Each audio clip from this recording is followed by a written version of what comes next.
కడప జిల్లా బద్వేల్లో మంత్రి గొట్టిపాటి రవికుమార్ పర్యటించారు. అనంతరం విద్యుత్ శాఖ అధికారులతో సమీక్ష నిర్వహించారు. ఈ సందర్భంగా విద్యుత్ ఛార్జీల పెంపుపై మంత్రి క్లారిటీ ఇచ్చారు. భవిష్యత్తులో విద్యుత్ ఛార్జీలు పెంచే ప్రసక్తే లేదని స్పష్టం చేశారు. విద్యుత్ వ్యవస్థను వైసీపీ ప్రభుత్వం సర్వనాశనం చేసిందని మండిపడ్డారు. గత ప్రభుత్వం 1 మెగావాట్ విద్యుత్ను కూడా ఉత్పత్తి చేయలేదని ఆరోపించారు. విద్యుత్ శాఖపై 1.30 లక్షల కోట్ల భారాన్ని మోపిందని అన్నారు. ఇక రాయలసీమలో గ్రీన్ ఎనర్జీ పెట్టుబడులను రాష్ట్ర ప్రభుత్వం ప్రోత్సహిస్తుందని వెల్లడించారు.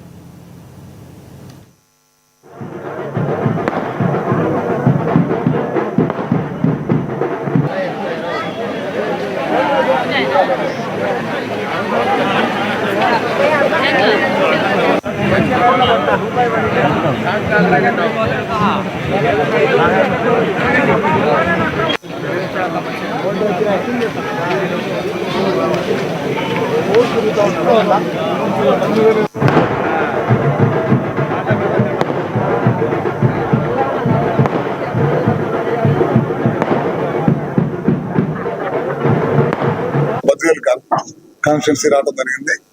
ముఖ్యంగా ప్రభుత్వం వచ్చి సంవత్సరం అయింది.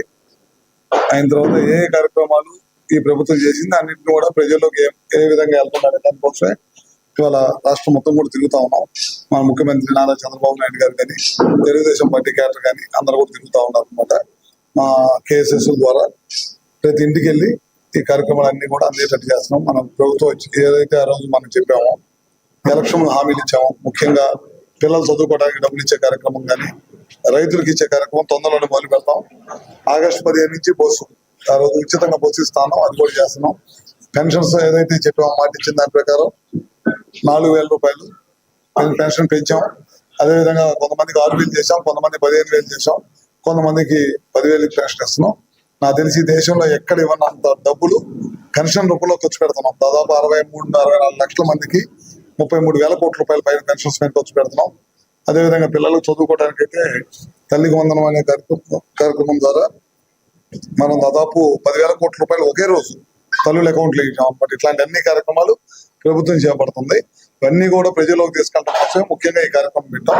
దాంతోపాటు మా డిపార్ట్మెంట్ సంబంధించి అందరిని రమ్మని చెప్పాము. ఇవాళ కడప జిల్లాలో ఏ కార్యక్రమాలు చేస్తాం, సబ్స్టేషన్స్ ఎన్ని ఇచ్చాము, ఆర్టీసీఎస్ ఎలా జరుగుతుంది,